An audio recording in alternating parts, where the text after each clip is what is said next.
So lahat ba ay nakapagluto na ng trending no water chicken soup? Hello sa aking mga karakaters for today's video. Gagawa tayo ng no water chicken soup. So kailangan natin syempre ng chicken and then itong ating Chinese cabbage. Getting lang natin. Big chunks ang ginawa ko kasi baka lang siya ay ma-overcook. And then we have 1 apple here. So nakikita ko yung ibang lalagyan ng maraming apple. So alam ko na yung magiging lasa niya. Ayoko ng matamis. And then meron tayong 2 onion dito.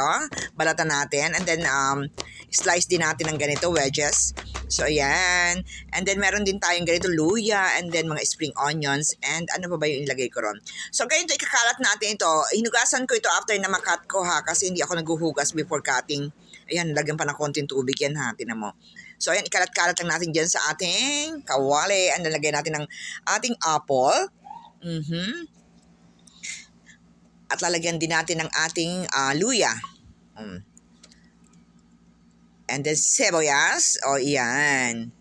So, ayan. And then, patadapain natin ang ating pobreng manok. Ayan, ginayat ko yan sa gitna sa dibdib para medyo bumukaka siya. Ayan. Nakadapa na siya dyan. So, ayan. Dilagay natin yung iba pang na remaining na yung mga luya. And then, meron din akong green onions or spring onion. And dilagay natin ng asin. Ayan. And then, mas gusto ko yata ang lagyan ng patis. So, nilagyan ko rin ng konting tak-tak-tak-tak as patis. And then, lagyan natin ng paminta. So, ayan guys. So, eto na itsura niya. Ayan, nakadapang manok. So, ayan, isasalang na natin.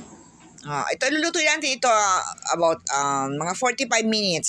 Sabi sa recipe. Takluban. And then, buhayin natin ng apoy. Ganyan lang hina yung apoy ko. 45 to 1 hour.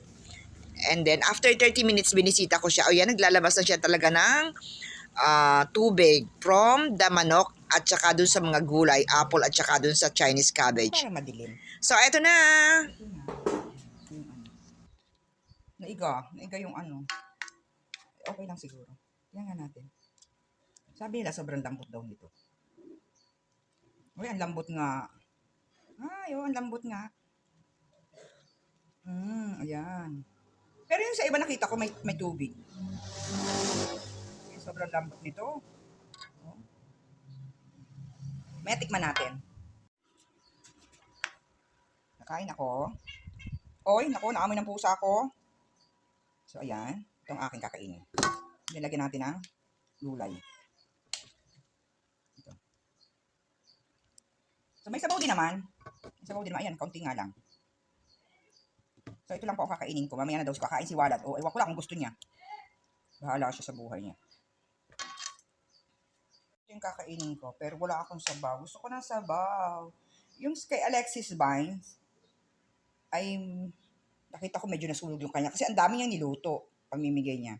So, ito, tikman natin. Ang sarap. Ang sarap. Ang lasa siyang tinola, pero may kaunting tamis na may kaunting asim. From siguro, from the apple, Oo. Pero yung sa akin medyo iga.